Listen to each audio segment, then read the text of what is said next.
मैं हेमंत बघेल आप सभी का बहुत बहुत स्वागत करता हूं मेरे इस YouTube चैनल में।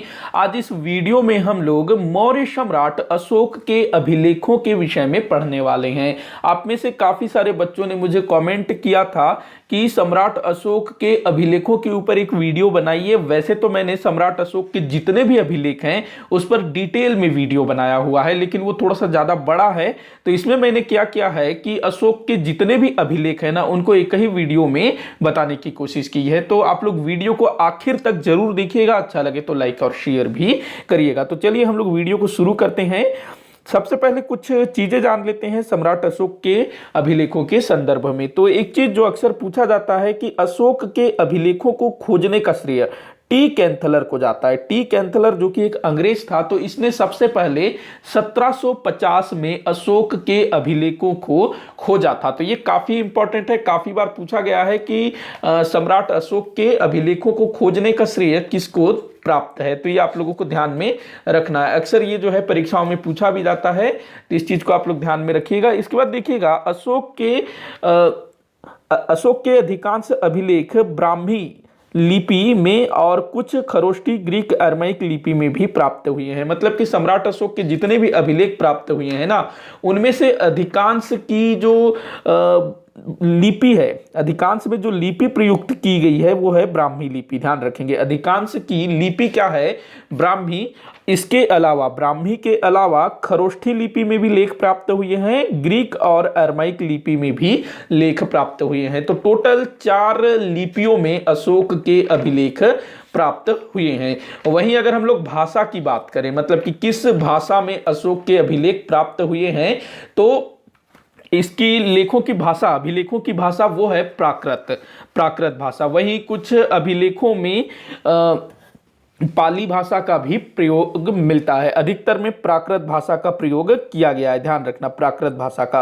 अब चूंकि ये जो लिपि है काफी पुरानी लिपि थी, तो एक प्रश्न और पूछा जाता है, अच्छा यहाँ भाषा दिया हुआ है ना प्राकृत, ठीक। एक चीज और पूछा जाता है कि सम्राट अशोक के अभिलेखों को सर्वप्रथम पढ़ने का श्रेय किसको जाता है। तो इसको सबसे पहले पढ़ा था जेम्स प्रिंसेप ने। कब पढ़ा था, तो 1837 में। तो ये भी काफी बार पूछा गया है। तो ये कुछ चीजें हैं जो कि अशोक के अभिलेखों के विषय में पूछा जाता है। एक और चीज कि सम्राट अशोक भारत का पहला ऐसा राजा था जिसने अभिलेखों के माध्यम से अपनी प्रजा को संदेश दिया। मतलब कि अशोक के जो भी आदेश होते थे, जो विचार होते थे, जिसको कि इसको अपनी प्रजा तक पहुंचाना होता था, तो वह अभिलेखों के माध्यम से ऐसा करता था। तो इस तरह का काम करने वाला यह भारत का प्रथम शासक था।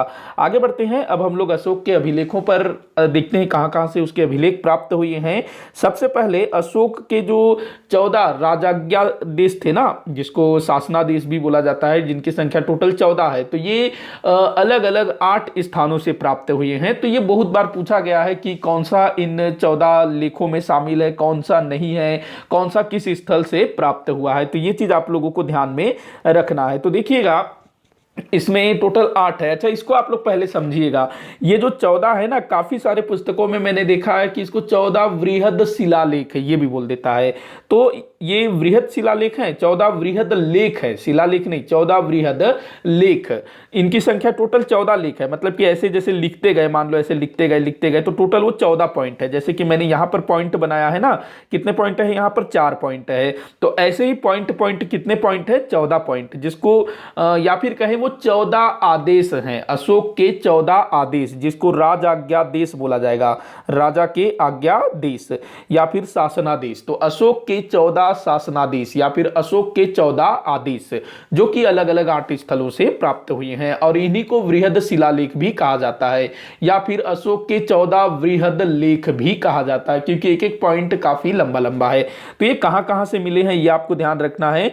तो देखिएगा, पहला मिला है शाहबाज गढ़ी से। ये जो शाहबाज गढ़ी है, ये कहां पर है, तो पाकिस्तान में है वर्तमान समय में। कहां है शाहबाज गढ़ी, पाकिस्तान में। उसके बाद देखिएगा मानसेहरा, ये भी पाकिस्तान में है। उसके बाद कालसी, ये जो है उत्तराखंड में है, आज का जो उत्तराखंड है ना हमारे भारत में। गिरनार, ये गुजरात में है, गिरनार जिसको जूनागढ़ भी बोला जाता है। धौली, ये उड़ीसा में है। जौगढ़, ये भी उड़ीसा में है। धौली और जौगढ़ दोनों उड़ीसा में है। एररगुड़ी, ये आंध्र प्रदेश में है। उसके बाद सोपारा जो है महाराष्ट्र में है। तो ये 8 वृहद शिलालेख या फिर 8 बृहद लेख, इसको 14 बृहद लेख जो कि 8 अलग अलग स्थानों से प्राप्त हुए हैं। अच्छा, ये जो 8 अभिलेख है ना, 8 अभिलेख, तो यहां पर ये जो 14 शासन आदेश है, जो अशोक के जो 14 आदेश है ना, वो इन सभी 8 स्थानों पर लिखे गए हैं। मतलब वही चीज जो है यहां पर लिखा गया है। अब भाई ऐसा थोड़ी ना होगा कि अशोक के जो 14 आदेश हैं वो सिर्फ गिरनार वालों के लिए होगा। भाई वो तो पूरे देश के लिए था ना, तो उसने पाकिस्तान वाले क्षेत्र में 2 लगवाया, मानसेहरा और शाहबाजगढ़ी में, ताकि उस तरफ के लोग अशोक के 14 आदेशों को पढ़ सके। उसके बाद ये इसने उत्तरी क्षेत्र में उत्तराखंड में लगाया, कालसी में। उसके बाद पश्चिमी क्षेत्र में इसने कहां लगाया, गुजरात में लगाया, गिरनार में। उसके बाद दक्षिण तरफ इसने कहां लगाया, एक आंध्र प्रदेश में ये आंध्र प्रदेश में एररगुड़ी, एक लगाया सोपारा इसने कहां पर, महाराष्ट्र में। वहीं उड़ीसा क्षेत्र में धौली और जौगढ़। तो इसमें इसके टोटल जो 14 लेख हैं ना, जो 14 बृहद लेख हैं, वो सभी में प्राप्त हुए हैं। तो इसको आप लोग ध्यान में रखिएगा। तो 8 स्थान कौन कौन से राज्य में प्राप्त हुए हैं, ये ध्यान रखना है। अच्छा, ये किन लिपियों में लिखा गया था, ये भी अक्सर पूछा जाता है। भाषा तो प्राकृत थी, लिपि तो ये जो है ना, मानसेहरा और शाहबाजगढ़ी, ये दोनों, पहला और दूसरा, शाहबाजगढ़ी और मानसेहरा, ये दोनों जो है खरोष्ठी लिपि में लिखा गया है। किस लिपि में, खरोष्ठी। उसके बाद ये जो है 6, ये लिखे गए हैं ब्राह्मी लिपि में। किस लिपि में, ब्राह्मी लिपि में। देखिएगा, जो ब्राह्मी लिपि है वो बाएं से दाएं लिखी जाती थी। ब है ना, ब से बायां, ब से ब्राह्मी, तो ब्राह्मी लिपि बाएं से दाएं लिखी जाती थी। वही जो खरोष्ठी लिपि है वो दाएं से बाएं लिखी जाती थी। और ऐसा कहा जाता है कि इस खरोष्ठी लिपि में जो यूनानी लिपि है ना, उसका प्रभाव देखने को मिलता है। तो इस चीज को आप लोग ध्यान में रखिएगा। आगे बढ़ते हैं। अच्छा, एक और चीज आप लोग इसमें समझ सकते हो, ये जो मानसेहरा और शाहबाजगढ़ी है वर्तमान समय में पाकिस्तान में है, बाकी के जो 6 हैं ये भारत में है। तो भारत से जितने भी लेख प्राप्त हुए हैं वो ब्राह्मी लिपि में लिखे गए हैं। वही पाकिस्तान क्षेत्र से जितने भी लेख प्राप्त हुए हैं वो खरोष्ठी लिपि में लिखे गए हैं। उसके बाद पाकिस्तान के उस तरफ आप जाएंगे, अफगानिस्तान वाले क्षेत्र में, क्योंकि वहां तक मौर्यों की सत्ता फैली हुई थी। तो अफगानिस्तान वाले क्षेत्र से अशोक के जो अभिलेख प्राप्त हुए हैं ना, वहां पर ग्रीक और आर्मयिक लिपि का प्रयोग किया गया है। तो ये चीज आप ध्यान में रखिएगा। आगे बढ़ते हैं। अब हम लोग बात करते हैं अशोक के लघु शिलालेखों के विषय में। देखो, ये जो शिलालेख है ना, ये जिनको लघु शिलालेख बोला जाता है, ऐसा नहीं है कि काफी छोटे हैं, ये भी ठीक ठाक बड़े हैं। जो पहले के जो 8 लेख हम लोगों ने देखे ना, 14 लेख जिसमें खुदे हुए हैं, तो उसी टाइप का ये भी प्राप्त हुआ है। लेकिन इनके जो विषय हैं उन 14 लेखों से अलग है। जो पीछे हम लोगों ने देखे, यहां पर 14 लेख हैं, अशोक के जो 14 आदेश है ना। अगर आप लोग एक कौन सा शो है जो दूरदर्शन में आता था, भारत एक खोज, तो उसमें जो है सम्राट अशोक के बारे में दिखाया गया है। और उसमें अशोक के जो 14 आदेश है ना, उसको वहां पर बोल करके बताया गया है। तो वो जो 14 आदेश है वो इन सभी अभिलेखों में लिखे गए हैं। तो इनका विषय ही क्या है, ये 14 राज्याज्ञादेश अथवा शासनादेश इसका विषय है। वही जो लघु शिलालेख है, ये इनका विषय थोड़ा अलग है, दूसरा है। इसमें उन शासनादेशों का उल्लेख नहीं है। तो अलग अलग स्थान पर अलग अलग विषय है इसमें। तो इसमें आपको अभिलेख का नाम और स्थान याद रखना है। देखो, अभिलेख का नाम कैसे रखेंगे, तो वो अभिलेख जिस स्थान पे मिलेगा उसी स्थान के नाम पर उसका नाम रखा जाएगा। तो पहला रूपनाथ। रूपनाथ जो है ना, जबलपुर का पुराना नाम था। तो जबलपुर से जो अभिलेख प्राप्त हुआ है उसको रूपनाथ का लेख बोला जाता है। रूपनाथ लघु शिलालेख मध्य प्रदेश में है। गुर्जरा, ये दतिया मध्य प्रदेश में है। भबरूगढ़, ये जयपुर राजस्थान में है। सहसाराम, ये बिहार में है। सहसाराम में ही शेर शाह सूरी का मकबरा भी है ना, जिसको उसने खुद ने बनवाया था। मास्की, ये कर्नाटक में है, रायचूर में। ब्रह्मगिरी, ये कर्नाटक के चित्रदुर्ग में है। उसके बाद देखिएगा, आगे बढ़ते हैं। सिद्धपुर, ये ब्रह्मगिरी के निकट कर्नाटक में है, सिद्धपुर। उसके बाद है जटिंग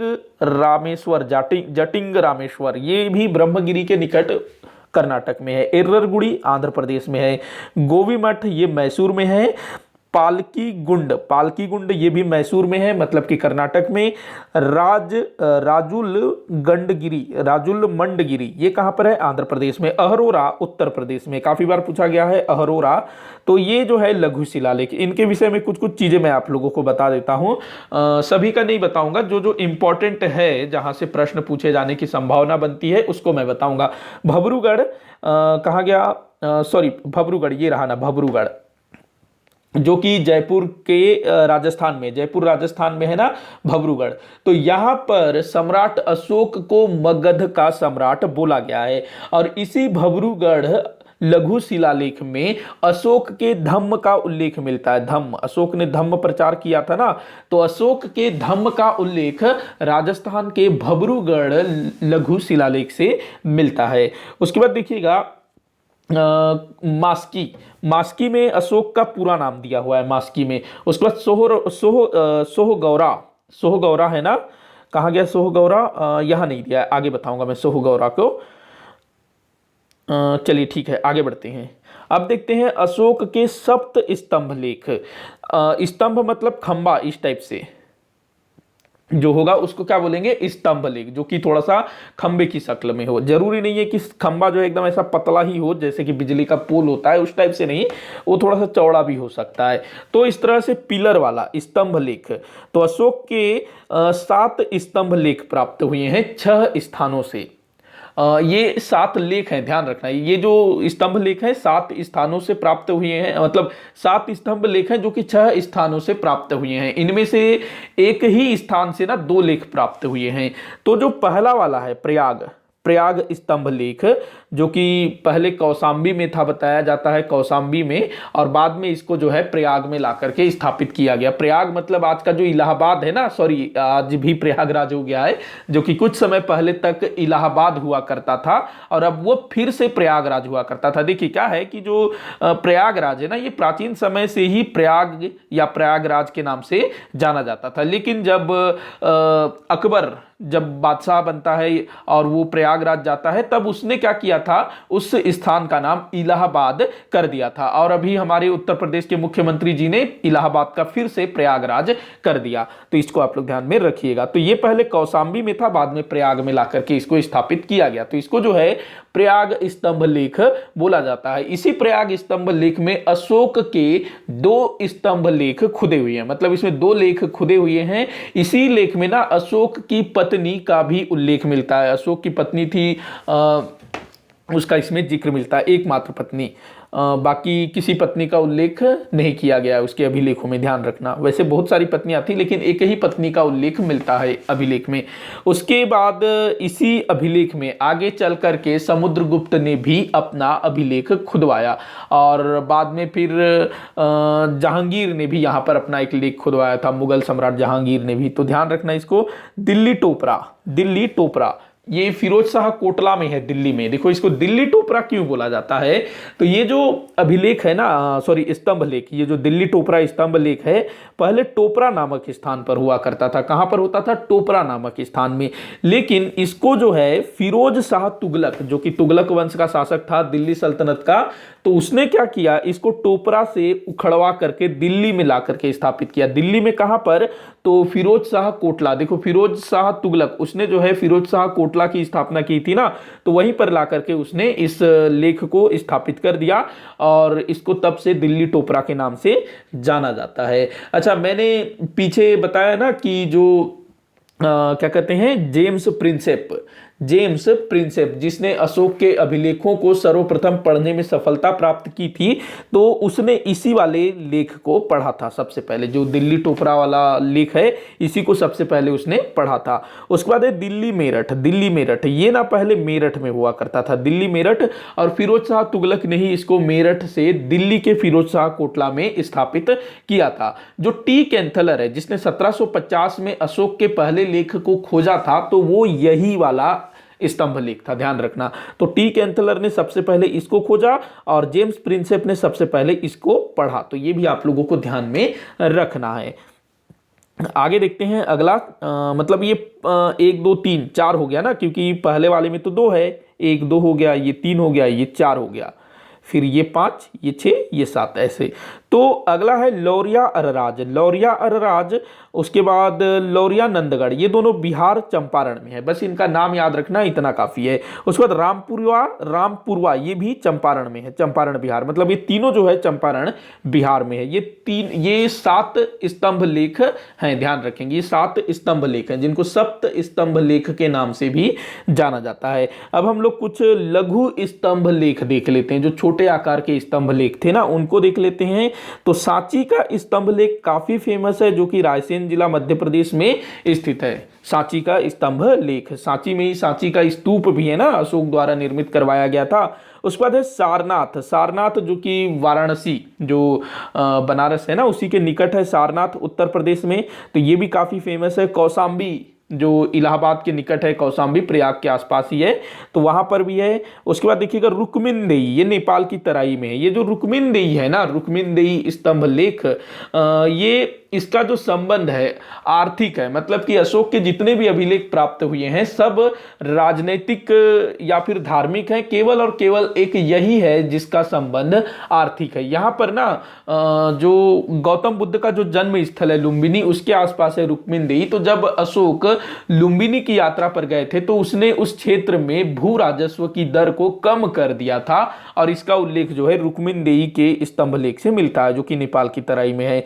निगिलवा, ये भी नेपाल की तराई में है। ये दोनों काफी पूछे गए हैं कि कौन से लेख अशोक के नेपाल की तराई से प्राप्त हुए हैं। तो रुक्मिनदेई और निगिलवा ये दोनों जो है कहां से प्राप्त हुए हैं, नेपाल की तराई से, ध्यान रखना। आगे बढ़ते हैं, अगला देखते हैं, कुछ फैक्ट देख लेते हैं। अब देखिएगा, सार ए कुन्ना या कंधार शिलालेख, ये द्विभाषी हैं। कंधार बोल रहा है, कंधार कहां पर है भाई, अफगानिस्तान में है। मैंने बताया था शुरू में ही कि जो अफगानिस्तान तरफ से जो भी लेख प्राप्त हुए हैं अशोक के, उनकी भाषा ग्रीक और आर्माइक है।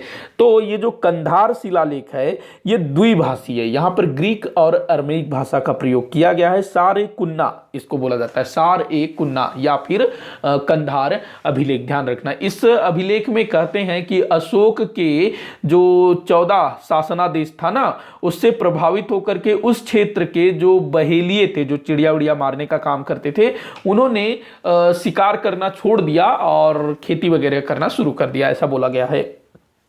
उसके बाद देखिएगा, सभी शिलालेखों का विषय प्रशासनिक था, केवल ये रुक्मिनदेई है, हाँ यहां से रुक्मिनदेवी का विषय आर्थिक है, मैंने पीछे बता ही दिया। तो ये आप ध्यान रखेंगे। महास्थान अभिलेख में काकड़ी सिक्के का उल्लेख मिलता है। एक महास्थान अभिलेख है जो कि बंगाल से प्राप्त हुआ है, महास्थान अभिलेख, उसमें ना काकड़ी सिक्के का उल्लेख किया गया है। धौली और जौगढ़ शिलालेख को पृथंग कलिंग अभिलेख के रूप में जाना जाता है। जो 8 अभिलेख हम लोगों ने देखे ना शुरू में, उसको जो है उसमें से जो धौली और जौगढ़ अभिलेख हैं, इनको पृथक कलिंग अभिलेख के रूप में जाना जाता है। आगे बढ़ते हैं, एकमात्र ताम्रपत्र सोहगौरा है। मैं बोल रहा था ना सोहगौरा के बारे में, तो ये ताम्रपत्र के रूप में मिला गया है। देखो, अभिलेख अगर हम बोले ना, अभिलेख ये कुछ भी हो सकता है, पत्थर भी हो सकता है अभिलेख। मतलब कि अभिलेख का मतलब होता है लिखित साक्ष्य, लिखित साक्ष्य अभिलेख। तो ये पत्थर में भी लिखा हुआ हो सकता है, चट्टान में भी लिखा हुआ हो सकता है, खंबे में भी लिखा हुआ हो सकता है, गुफा की दीवार में, मंदिरों की दीवार में, या फिर ताम्रपत्र, भोजपत्र, तो ये सब भी जो है अभिलेख ही कहलाएंगे। अच्छा, जिनको शिलालेख बोला जा रहा है, मतलब वो किसी शिलाखंड पर लिखा गया होगा। वहीं अगर किसी को ताम्रपत्र बोलेंगे या फिर ताम्र लेख बोलेंगे तो वो ताम्रपत्र पर लिखा गया होगा। तो ये जो सोहगौरा अभिलेख है, ये ताम्रपत्र है, मतलब कि ताम्रपत्र में लिखा गया है, सोहगौरा अभिलेख, ध्यान रखना। तो एकमात्र है ताम्रपत्र, बाकी सब जो है पत्थरों पर लिखा गया है। अभिलेखों के द्वारा प्रजा को संदेश देने की प्रेरणा संभवतः ईरानी शासक डेरियस से मिली होगी। मैंने बोला कि भारत का यह पहला शासक था जिसने अभिलेखों के माध्यम से प्रजा को संदेश देना शुरू किया। तो इसकी प्रेरणा इसको कहां से मिली, तो एक ईरानी शासक था डेरियस, जिसको दारा प्रथम भी कहा गया है, तो उससे इसको प्रेरणा मिली। एररगुड़ी अभिलेख एकमात्र अभिलेख है जिसे ब्राह्मी और खरोष्ठी दोनों में पढ़ा जा सकता है। मतलब कि एररगुड़ी जो कि कहां पर है भाई, आंध्र प्रदेश में। तो वहां से जो अभिलेख प्राप्त हुआ है उसको ब्राह्मी लिपि में भी पढ़ा जा सकता है और खरोष्ठी लिपि में भी पढ़ा जा सकता है। इस तरह का यह एकमात्र अभिलेख है। इसके बाद देखिएगा, अशोक ने 84,000 स्तूपों का निर्माण करवाया था। सांची जो कि रायसेन में है, भरहूत, उसके बाद धर्म रंजिका, तक्षशिला। मतलब इसने 84,000, ये ना इस टॉपिक का नहीं है मेरे ख्याल से, फिर भी जान लीजिएगा। अशोक के संबंध में कहा जाता है कि इसने 84,000 स्तूपों का निर्माण करवाया था, जिसमें से सांची का बचा हुआ है, भरहूत का बचा हुआ है, धर्म रंजिका जो कि तक्षशिला में है, तो ये कुछ बचे हुए हैं। अशोक के 84,000 स्तूपों को नष्ट करने का जो श्रेय है वो किसको दिया जाता है? पुष्यमित्र शुंग को। मतलब जो पुष्यमित्र शुंग था वो ब्राह्मण था और बौद्ध धर्म से नफरत करता था, ऐसा कहा जाता है एक तरफ। लेकिन दूसरी तरफ ये बोला जाता है कि पुष्यमित्र शुंग ने अशोक द्वारा निर्मित इन बौद्ध स्तूपों का जीर्णोद्धार करवाया। तो ये दोनों चीजें शुंग शासक पुष्यमित्र शुंग के लिए बोली जाती है। मतलब एक अच्छा बोला जाता है, एक बुरा बोला जाता है। तो हमारे इतिहास में ना इस तरह की दो प्रकार की बातें भरी पड़ी है। खैर, हमको उसमें अभी नहीं जाना है, आगे बढ़ते हैं। एक इंपॉर्टेंट चीज जो कि मैंने लास्ट में ऐड किया है, अशोक के अभिलेखों में ना जितने भी अभिलेख प्राप्त हुए हैं उनमें अशोक को अशोक नहीं लिखा गया है। क्या बोला गया है? देवनाम प्रियदर्शी, यानी कि देवताओं का प्रिय राजा, ऐसा लिखा गया है, नाम नहीं लिखा गया है। बस कुछ अभिलेख हैं, 4 अभिलेख हैं जिनमें अशोक को अशोक लिखा गया है, बाकी सब में देवनाम प्रियदर्शी। और इस नाम का मतलब ये जो राजा है देवनाम प्रियदर्शी, जब पता नहीं था कि ये अशोक है, तो काफी सारे जो इतिहासकार थे जैसे कि जेम्स प्रिंसेप हो गया, तो ये लोग क्या बोलते थे कि भाई ये श्रीलंका का राजा तिस है। श्रीलंका में कोई राजा था तिस, तो उसको मानते थे देवनाम प्रिय बोलने से। लेकिन बाद में पता चला कि भाई ये अशोक है। तो अशोक के 4 अभिलेख जिनमें अशोक को अशोक लिखा गया है, मूल नाम लिखा गया है, मास्की जो कि कर्नाटक में है, गुर्जरा मध्य प्रदेश में है, सॉरी, मास्की, गुर्जरा, नेतुर और उडेगोलम। तो ये 4 नाम आपको ध्यान रखना है, बहुत ज्यादा इंपॉर्टेंट है। बहुत बार पूछा गया है कि अशोक के किन अभिलेखों में अशोक के मूल नाम का उल्लेख है, तो इन 4 अभिलेखों में अशोक के मूल नाम का उल्लेख मिलता है। इसी के साथ आज का ये वीडियो यहीं पर समाप्त होता है। आप लोग मुझे कॉमेंट के माध्यम से बताइएगा कि आपको ये चीज समझ में आया या नहीं। कुछ भी डाउट हो जरूर आप लोग लिखिए कमेंट बॉक्स में, मैं इसको सॉल्व करने की कोशिश करूंगा। वीडियो को जितना हो सके आप अपने साथियों के साथ शेयर जरूर करिएगा। उसके बाद वीडियो अच्छा लगा हो तो लाइक करिएगा, चैनल को सब्सक्राइब करिएगा। वीडियो को आखिर तक देखने के लिए बहुत बहुत धन्यवाद।